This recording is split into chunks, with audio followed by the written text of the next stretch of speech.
Hello and welcome once again to my channel. So, should you invest in mutual funds or should you directly invest in stocks? I know this is a very delicate question, and some of you listening to me may not want to agree with me, but you will still watch it just to find out. Yes. So, don't make a conclusion, don't judge by the topic. Listen to me, hear me out for some time. A lot of things I'm going to share today in a very short time. One of the things I'm going to talk to you about is the Investor Behavior Index, a report that has come up in 2025.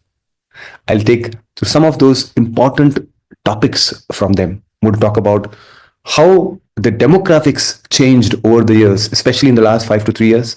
How many young investors are investing, and how many of those are investing directly in stock markets? What is their preferred choice, preference of investing?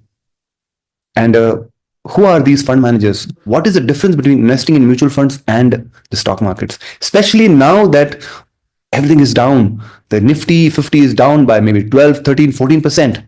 The BSE Sensex is down. The mid caps down, small caps down. They've crashed, right? I'm sure many of your dreams have crashed. And so you may want to watch this. So I'm sure there are different types of people. If you're a young man and who has been investing in stocks, probably it's time for you to consider. Watch this. And if you've already been investing in mutual funds, probably you will know today why mutual funds are good. According to me, I know you may think differently. Probably we'll also talk about financial goals a little bit and what is better for you, what is best for you. So yes, that's what we're going to cover. I'm not somebody who's been in the market for in the last 2 years, 5 years, 10 years. I've been in this market for more than 30 years. I joined the mutual fund industry in 1993 with SBI Mutual Fund. Hi, I'm Franky Fernandes. I'm a financial planner and I'm also a marriage coach. For me, investing is not just about making money, but also of building a strong relationships. And that's where my videos, some of my videos have been on relationships, and a lot of them have been on money. And I'm going to share based on my experience, and I'm going to uncover some of the facts and the decisions you can make. So let's get into the video. So the number one thing, the big change that has happened in the last 5 years or 3 years, which means post-COVID, is the number of demat account holders that have increased. According to a report in Business India, the demat accounts in the last 5 years, from FY20 to FY24, the number of demat accounts in India have gone up from 4 crore to 15 crores. 15 crores. That is, it has gone up by 4 times. And who are these who have opened these demat accounts? And what does this tell? When demat accounts are opened, it's clear that investors are going to buy equities. But who are these? What is their age group? And for that, we need to look at this report. So this is a recent survey called the Investor Behavior Index, IBI 2025. It was released by Stock Grow in collaboration with One Lattice. And what does it say? So there's an article in Business Standard where it says that 45% of young Indians prefer stocks as primary investment choice. So you know now why have these demat accounts gone up so much by March 2025? But there's another, in Economic Times, there's another news item. It says young investors continue to dominate stock markets with 40% share in investors' numbers. Another article in the Hindu Business Times says Gen Z bulls, young investors dominate market, half are under 30. Now, this is very interesting, and I want you to look at this table. It says the youth power. If you look at this table, March 2018, it was 22.9, less than 30 years, and 60 plus years was 12.7. If you see the progression, 22.9, 31, 20.3, 13, 12 points. Now, if you look at November 24, see the trend. Around 40% are less than 30 years, and the number of 30 to 39, 40 to 49, 50 to 59, and 60 plus has gone down. 40% of investors are less than 30 years in the stock market. There's yet another survey done by from FinOne and initiated by Angel One. And what does it reveal? It says that Gen Z prefer stock over mutual funds. It says stocks have overtaken mutual funds as the preferred investment option for India's Gen Z, with 58% of young investors now investing in stocks compared to just 39% in mutual funds, which sampled 1,600 young Indians across 13 major cities. found that stocks are now the top choice for young investors, especially in the 18 to 21 age group. It also says that Gen Z take to YouTube for financial tips. So this Gen Z, this younger population who are investing in stock markets, their source of information is YouTube. So what does this all tell? All these news items, ये क्या सब बोल रहे हमें? What does this news item tell us? It tells us that a lot of our young folks now are investing directly in stock markets. Much more, the number is only increasing, and they have experience of obviously less than 5 years, because it started post COVID. And a report says that 36% of the active investors have experience of less than 1 year. It's very clear that the world has changed. And most of our investors right now are young investors, and they are investing directly in stocks. Why they're investing directly in stocks? They're influenced by social media, where you get tips to invest, where you watch maybe influencers or a lot of them who give them tips and says, this is the way the market has grown. So they want to invest. They want to make quick money. They also feel that it is easy. It is so easy that you invest your money and that grows at 15, 20, 30%. And that much profits they are seeing. And whenever you do this, whenever you see the markets go up, you get that dopamine kick, that dopamine rush, and you feel good. And you keep investing. A lot of these young folks, they're actually talking to their friends, and their friends are telling they're investing. So there's something called the FOMO. So nobody wants to miss out this rally. Nobody wants to miss out this profit-making new way of investing. And that's where many of them. In fact, I have talked to a lot of young folks who have shown me their apps and said, see, this is what I've been investing. And they've shown huge profits. And I used to wonder then, this is in 2024, that how do I tell them that it's risky? So I would often say, don't put all your money into this. It's a risky market. But unfortunately or fortunately, post-COVID, we have only seen the market go up, up, up, up. So everybody thought, whatever you invest in goes up. And a lot of them thought that it is their skill. I remember I was talking to this old gentleman whom I met on a flight. And his background is very different. He was never into the investment background. But today, he's giving tips. And a lot of the young folks are listening to him. And he showed me his mobile, where probably there are nearly 200 members in the group, in the WhatsApp group, where he's giving tips. And until September 2024, everything worked. And everybody thought it is their skill. It is their skill. मतलब वो लोग सोचने लगे कि अरे ये तो हमारी स्किल है, हम जानते हैं कैसे इन्वेस्ट करना है. And the markets were only going up. It's like, and you've just learned driving, and then you drive on an expressway or an ORR, and you also can touch 60, 70, 80, and you are happy. Even I can drive at 80, even I can drive at 100. But in the city, in traffic, can you drive fast? Or in a Formula One race, will you be able to drive along with the other cars at that speed? You cannot. When the market goes up, everybody is a fund manager because they know so much. And then there are tips. Then there are YouTube channels which promote all kind of stocks, tips, and people have seen their portfolios go up. In fact, many young folks have given up their jobs and taken full day trading. I remember I was talking to a cab driver, an Uber driver, and he said, both my children are trading. I used to trade when I was young, and now my children are full-time traders. What work they do? What have they studied? No. They've studied probably engineering or whatever, commerce, engineering, but today they are full-time traders. Even family offices are now not focusing on newer businesses, but they are into trading. So trading has become a big thing until September 2024. But since September 2024 till March 2025, the market has tanked. Market has crashed. Although the market has crashed very little, 12 to 15%. In my previous videos, I've shown that market has even crashed 50, 60%.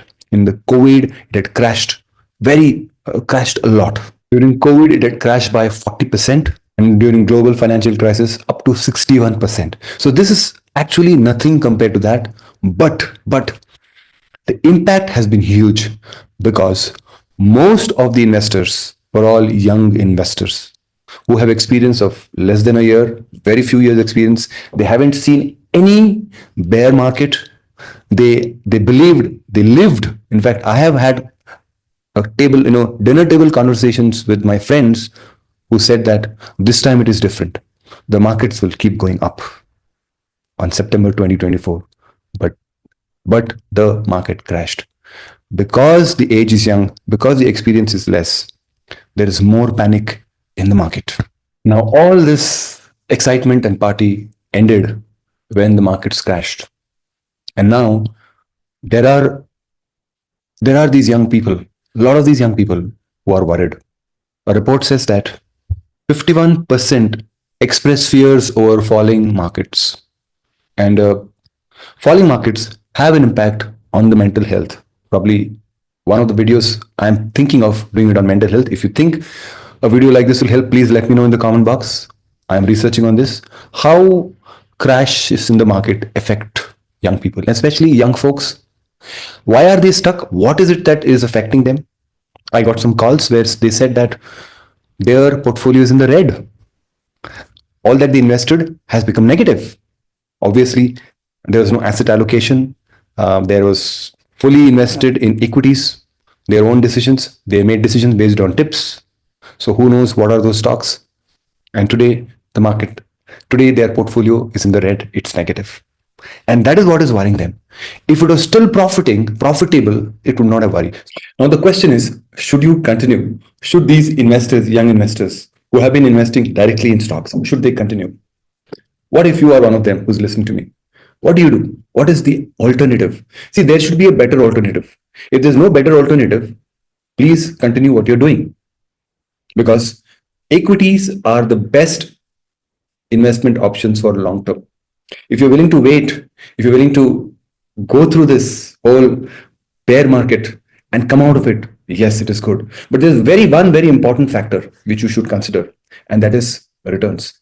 So you can continue investing in equities, direct equities, pick stocks, learn this. My question is, will you get better returns? Everybody thinks, including those who are in the market for 5, 10, 15, 20 years, that it is good to have financial literacy. That this is all financial literacy, knowing the markets, investing. But no, financial literacy is one thing, investing is another thing. Financial literacy means you should know about the market. It is awareness about the financial products. It is awareness, for example, asset allocation, awareness about safety, awareness about which options give you best returns, what is inflation, how to beat inflation, financial goals, financial planning. These are all to do with financial literacy. But when it comes to investing is a specialized skill. Let me give you an analogy. एक example देता हूं मैं आपको. For example, knowing health, literacy about your health is very important. What you should eat, whether it's carbohydrates, proteins, fat, vitamins, fruits, vegetables. It is good to know that you should eat more vegetables, more fruits, have good amount of protein. Don't just have a lot of carbohydrates, right? It is good. Exercise, walk. That is health literacy. Take the right supplements, right? This is all important. If you don't know these things, then you will be unhealthy very soon. You will fall sick. Correct? आप जल्दी ही बीमार पड़ जाओगे क्योंकि आप कुछ भी खा रहे हो, आप सो नहीं रहे हो, you're not sleeping well and all that. So it is very important to know and to read up on this. So please read up on this, right? I'm sure during COVID, you read up a lot about health. How important is vitamin D, right? Vitamin C, and how important is health, exercising, health, etc. Everything's so important. But one very important question to you: when you had COVID, how much did you spend time doing self-medication, right? Especially after knowing of so many deaths, what did you do? Yes, you took precautions at home, especially, staying away from the other members. But then we all took help of doctors, experts. We went to hospitals. We got ourselves admitted, right? Because that is a very specialized skill. When you have fever for many, many days and you start feeling very weak, you don't just do self-medication. You just don't take Dolo and paracetamol, right? You go to the doctor to take the antibiotics. You don't buy your antibiotics. You wait for the doctor. It is specialized. Now, a lot of people go to the doctor for COVID or any other things because if it becomes serious, you will die. But when it comes to money, when you try investing to stock markets and maybe trading, FNO trading and all that, at the most you lose money. And to cover up that, you can take loans. You can borrow, right? Till you reach a point where it becomes impossible. But तब तक तो आप borrow करोगे, आप loan लोगे, बहुत कुछ करोगे. You don't die. That's the reason many take decisions in their hands. They go to Google, go to YouTube, and take tips to invest. Same way, friends, even investing is a specialized skill. And the people who are special, who are experts, are called as fund managers, portfolio managers, who've got experience of 10, 20, 30 years also. They have seen all the ups and downs of the markets. They are experts, very good educational background. They are MBAs, a lot of them are MBAs, CFAs, who have studied and put in many years to understand. They're intelligent. And then they also have a team of research analysts who actually research on the companies, the fundamentals, how good is the company. They look at the balance sheet, they analyze so many things they do. I know of fund managers. When I was working with Franklin Templeton, Mark Mobius, who's a great fund manager, a very experienced fund manager, especially in emerging markets. He and some other colleagues talked about how they go and visit companies across the world. And if my memory serves me right, he talked about how once he went in a coal mine. They have a lift which took them to the coal mine just to see how is the production happening, because they wanted to invest. And then they came up. So they take risks, they meet managements, they go across the country, they talk to people, they see the trends, they see so many things, and then they come to the knowledge that they have, you don't have. A lot of the retail investors have invested based on tips or based on stock prices going up. But you know something? The stock price, which was 10, has now become 50. And then many have gone and invested. But you know something? By then, the stock prices have already gone up. When it was 10 and when it was moving up, how did it move up? Because the fund managers have actually gone and spent time with the management. They have seen the future of the company, and then they have taken a call. That's where they have invested. And over the years, I've been following some of the very good fund managers in the industry. For example, who have been in the industry for the last 20, 30 years. For example, Samir Arora. I worked in the same company as Samir, that was Alliance Capital, way back in 2000. I joined in 98 and I left in 2002. That time, Samir Arora was a fund manager, and I've seen his expertise and what kind of investments he used to do, and the funds that he invested, what returns they gave. And then there are other fund managers like Prashant Jain, who retired from HDFC. Incidentally, he also worked with SBI Mutual Fund, where I worked in 93 to 98. He's another great fund manager. And then there are other fund managers who are here off late. In the last few years, Saurabh Mukherjee of Marcellus, and then Rajiv Thakkar of PPFAS, Parag Parikh Mutual Funds. And there are many others who I listen to. Remember, these mutual fund managers are, number one, they're experts. And as I said, they have got a big research team after them. They've got experience. They have seen all the ups and downs. Emotionally, they are strong and stable because this money that they are investing belongs to investors, not their own money. So there is no fear or greed that drives them, no emotions that drive them. And they are full-time working. They get paid for this job. And if you compare a lot of the young investors who invest directly in stocks, they have a job, they have a day job. And between the day job, people start investing. And I've seen actually some of them when I was working with Franklin Templeton and other companies. I knew some of my colleagues would actually invest. During the daytime, during the work hours, they would try to invest. And remember, they are accountable to SEBI. So they do not fool around. They don't take chances with investors' money. That means your money and my money if we invest in a mutual funds. They're very careful. For them, flows are important. Money coming in is more because they get fees. They get a small fee for it. Like some of the funds that we invest in may have 1 to 2% expenses. So the better they do, they will get more flows and they can make more money. So they are doing it for performance. We talk a lot about Warren Buffett, Charlie Munger, or Rakesh Jhunjhunwala, or many others. Now remember that they are full time into this.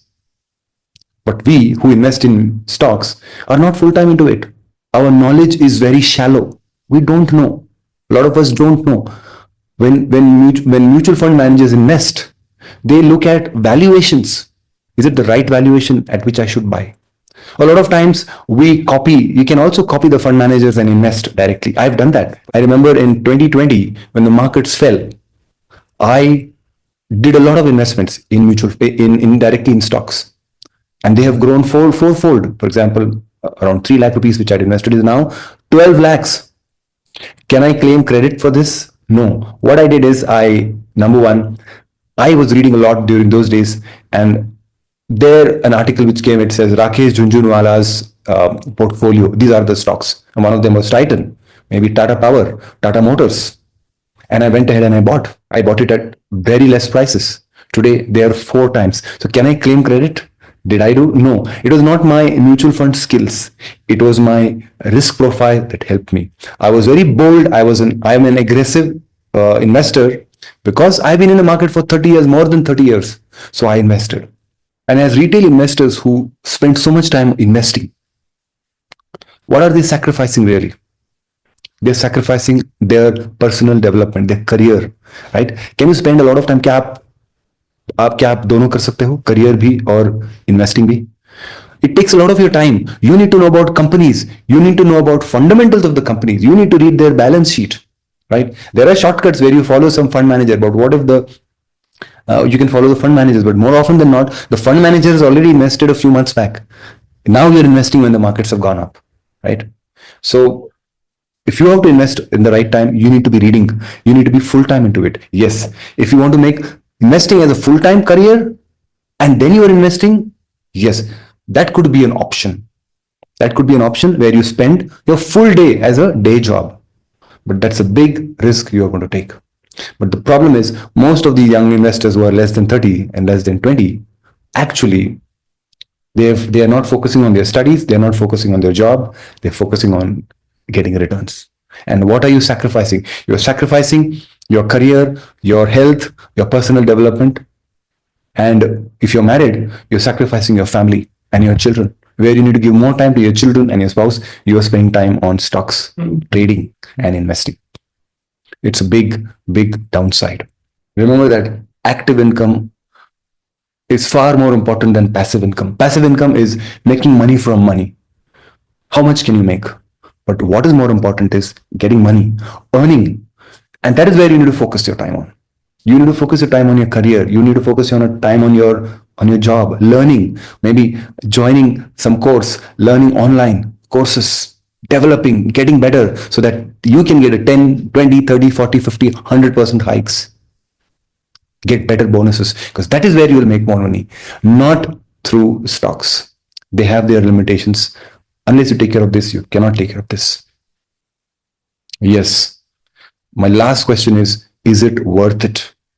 ये सब करने के बाद खुद ही निवेश करो, अच्छे returns लाओ, जो भी है, whatever.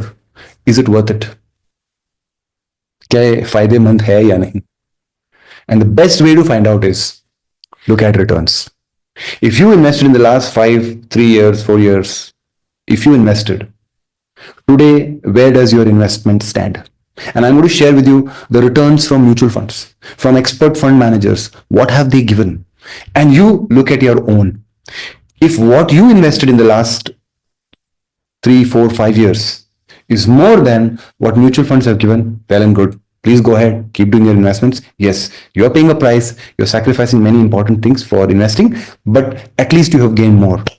But if your returns are less than the mutual fund returns from expert fund managers, then you need to reconsider. You need to think of switching, because it is not worth it. So what is better, direct stocks or mutual funds? How do we really judge? And I believe the best way is to say, you have been investing in the last 5 or 3 years. What is it that you have? Do you have more money than what you invested, and that is the best way. For example, if you invested a lakh over the last 5 years, do you have a lakh or more? And that is one way of looking at it. That is, you have made some gains. But to really compare mutual funds versus direct investing, or direct investing versus mutual funds, we need to compare. So I want to share with you some of the top funds, or some of the funds from each category, like the large caps, mid caps, and small caps, some of the top funds, what they have given returns in the last 5 years and 3 years data. I've also compared that with SIP and lump sum, just to combine and see what is the result. So let me show you. So here are the top rated funds, and I have taken the 3 years and 5 years return. So these are the returns. If you see, Nippon large cap 21%, 21%. This is before the crash in 2024, right? So these are the kind of returns for 3 years and 5 years. And then we see here that this 21.92 is now 18.52. So there is a drop of 3%. And if you look at 5 years returns, drop of 5%, right? So there's a fall. But how does that translate into when we look at a lump sum investment? If you had made a lump sum investment of 1 lakh 5 years ago, that is September 2019, how much will it be today? So in September 2024, it had gone up to 2 lakh 85, but then it fell by 34,000. So it is 2 lakh 50. That means it fell by 12%. The market has roughly fallen by 12-14%. So the gains, which means you invested 1 lakh, now you've got 2 lakh 50,000. This is, which means 1 lakh 50,000 extra money you have got. It means it is gone up by 151%. The CAGR, compounded annualized return, is 18%. And that translates into addition of 1 lakh 51%. Now the same way with other funds, 1 lakh 71, 1 lakh 48. So, and what happens with mid cap? Mid cap, you invested a lakh lump sum, you have got 2 lakh 59,000. So on an average, you've got around 2.3 lakh extra with you if you had invested in mid cap mutual funds. And in small cap, you'd roughly have 2.7 lakh additional. Now this is the 5 year. But what about 3 years? Let's take a look at the 3 years. What if you originally invested a lakh in September 2022? What it would be today? Again, there is profit. So in September, it was 1 lakh 81. It fell from 227 to 247. In fact, it has gone up here, but here it has fallen. So most of the places it is negative. Some places it is positive. What is the gain? So you've got extra 81,000 in a large cap fund, or on an average, you've got extra 65,000 in a large cap. In mid cap, you have roughly around a lakh extra, and around again a lakh extra in small caps. So this is if you had made a lump sum investment, invested 5 years ago or even 3 years ago, and just sit tight. You don't have to do anything, and you would have profits with you. Of course, life is not that easy. That is not the way people have been investing in the last 5 years or 3 years. People have been doing lump sum or maybe regular investing. So let's take a look at what does it translate into SIPs. Now, if you had done a 5-year SIP in these funds, so what I've taken is the marked yellow. So these are the most affected, which means the fall has been maximum in these funds, these yellow funds. The fall has been maximum. So I thought, let me take them rather than taking something where the fall is not much. So I've taken where there is maximum fall. And here is the 5-year SIP. What are the returns? That means if every month, if you had invested 10,000 every month for the last 5 years, this would be the additional money you would have. Additional means you have invested 6 lakh 60. In a large cap, you would get additional 3 lakh 34. Mid cap, you would get additional 8 lakh. This is after the crash with the dropped NEV. In a small cap, you would get 7 lakh 10 extra. Again, in a large cap, 3 lakh 77, and a mid cap, 5 lakh 15. So these are the funds where there has been a big fall. Now this is 5-year SIP. What happens in a 3-year SIP? 3-year SIP also the same. You have extra. In all these funds, you have additional money with you. If you had done an SIP, this crash won't affect your investments. You will still have positive. Now, this is something very similar I've done in my previous, I have a video you can watch that 10-year and 15-year SIPs also have not got affected. In fact, even if the market crashes by 50%, even then the SIPs won't get affected. But now you may say, I don't do SIPs. I take lump sum and I invest in stocks, for example. So what happens? So what I've done is I've done a 3-year half yearly. 3-year half yearly means same mutual funds invested every half year. For 3 years I've done this, and based on that, this is the returns. That means you have invested 60,000, that is half year. Full year is 1,20,000, 10,000 for a full year, 1,20,000. So for a half year, to 60,000, 5 times, it makes it 3 lakhs. So what does that 3 lakh become? It has become, for a large cap fund, it has become additional 55,000, mid cap additional a lakh. So now let's take a look at what happens if you had invested 3,60,000 in the last 3 years, but every year you were investing 1,20,000. For example, you get a bonus at the middle of the year, maybe April or December or whatever, but we have since taken here as September. So every September, you don't have money for SIPs, you only have money for lump sum every year. And so you invest every year 1,20,000, that makes it 3,60,000 for 3 years. What does that translate into? For all the funds, there is profit. There is profit even if you had invested lump sum once every year for 3 years. So now let's take a look at 5-year data. So you're investing for 5 years. Every 6 months, you're investing 60,000, right? And so there are some 11 installments, and that makes it total 6,60,000. You've invested 6,60,000, but you have got total 10,41,000 based on the NAVs when you've gathered them every 6 months. So you've got additional 58%. So if you see all these funds, you've got 6,60,000 has become 13 lakh. This is after the crash. So everywhere there is profit. So this is when you invest half year. Now, what if you were investing every year, full year? So let's take the 5 years. For every year, you're investing 1,20,000. So for 6 installments, 6 years, you have invested 1,20,000 6 times, which is 7,20,000. And what is the return? What are the returns?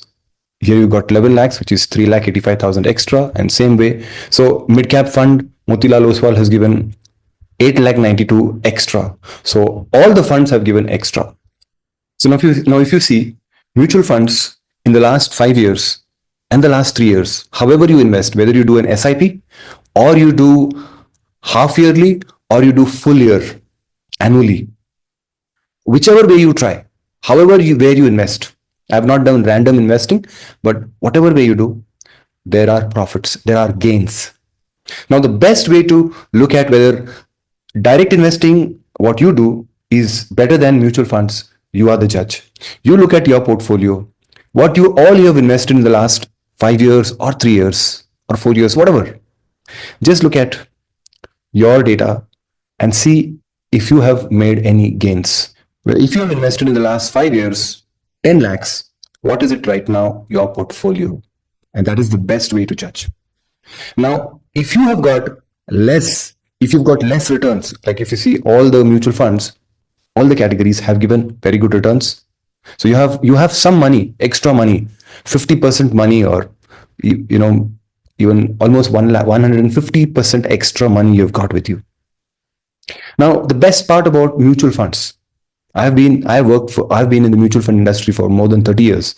The best part of mutual funds is you invest and you don't think. Let me give you my own story. When I started regularly doing SIPs from 2012 or so, I was doing SIPs. Before that, I was timing the market. I was investing not in stocks, but again in mutual funds.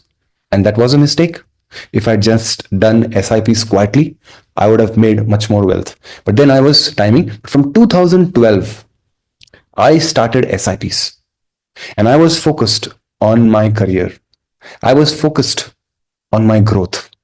I did a couple of courses, certification courses, programs, long-term programs, and I studied. I focused on my career while my SIPs were getting deducted every month. I kept on increasing my SIPs, repaid my loans. I had financial goals. The best part of mutual funds is that if you have financial goals, there is no better way than doing SIPs. Every month, your financial goals will tell you this is what you need every month for your retirement. This is what you need for your children's education. This is what you need for their wedding. This is what you need for all your goals. And every month you do. So mutual fund supports regular investing in for financial goals. And I kept on doing that. And I have not looked back. My wealth was gradually growing. In 2020, what I did is I increased my SIPs plus I did some lump sum in the market, and that has given me huge returns. But that is not because I was an expert, that is not because of my skills, but because of my experience and my risk profile. I was courageous, bold, and I invested. From 2021 till 2025, I have 5% of my portfolio in stocks. But trust me, my mutual fund portfolio is giving 16 to 18% IRR compounded returns, while my portfolio, my personal portfolio in direct stocks probably is giving me some 5%. I am in profit. I have some good stocks, good companies where I've invested. I followed a lot of the fund managers. Nevertheless, my mutual fund portfolio is way ahead. 95% of my money is growing faster than the direct investing. And I have to do nothing. For mutual fund investing, you have to do nothing. You just focus on your job, focus on your family, focus on your personal development, focus on your health. Can you and I beat a fund manager who are so experts, who have got a great team, research team, who have seen the ups and downs of the last 20, 30 years? Can you and I beat these fund managers? No, they are experts. So I want you to think right now. Look at your funds, look at your money. Have you grown? Yes, investing directly gives you that dopamine rush, that kick, that dopamine release, because you see your money growing. But friends, when you see your money crashing down, it is not dopamine, but the cortisols which are released, the stress that you take, the mental health that it affects. Just count the cost. Is it worth it? कुछ इसमें कोई मतलब है invest करने में directly? आप mutual fund में आप इन्वेस्ट करोगे तो आपको कुछ भी नहीं करना है, कुछ भी नहीं करना है. जस्ट एक अच्छा सा म्यूचुअल फंड चूज कीजिए. आप चूज करना या आपके एडवाइजर को पूछना. बस एवरी मंथ आपके बैंक से डिडक्ट होगा. कुछ भी नहीं करना है आपको. आपको मार्केट भी देखनी नहीं है. कुछ भी हो, ट्रम्प कुछ टैरिफ्स बढ़ाएगा या मार्केट गिरेगी, अर्निंग्स गिरेंगे, रुपी डेप्रिसिएशन होगा, आपको उससे क्या मतलब? आपको सिर्फ निवेश करना है हर मंथ. क्योंकि निवेश जो करते हैं वो एक एक्सपर्टिज है, वो एक स्किल है जो अच्छे से अच्छे जो एक्सपर्ट्स है उन पे छोड़िए. आप फाइनेंशियल लिटरेसी बढ़ाइए, grow your understanding about markets, about anything, but give it to the experts to invest. Now what do you think? The decision is yours. I leave it to you. I am a strong proponent of mutual funds with 30 plus years of experience. I joined the industry in 1993. I have seen all the ups and downs of the market. And with that experience, I'm telling you, give it to an expert, give it to mutual funds. If you have a lot of money and you want more returns, give it to a PMS. You will have higher expenses. But if you are a middle class like me, the best is mutual funds. So, क्या सीखने को मिला आपको? What have you learned today? Let me know in the comment box. It is not so exciting because I'm asking you to stop investing directly, but invest through mutual funds. It's not an easy thing. I know there is a FOMO. Everybody is doing it. Why not me? But when you look at the markets right now, what do you think? If you had quietly done in a mutual fund and not bothered about anything, today you'd be sitting on profits. Plus, you would be focused on your career, your job, your community service, and everything else, your family, which is far more important. So I leave the decision to you. I hope you liked it. If you're watching my video for the first time and if you're not subscribed, yes, please consider subscribing, because the more and more people subscribe and give a thumbs up or forward this to somebody who needs it, let them watch it. And if there's anything you want to let me know, anything you want to comment, please let me know in the comment box. I'd be happy to reply. Once again, I leave the decision to you. All the best. See you soon.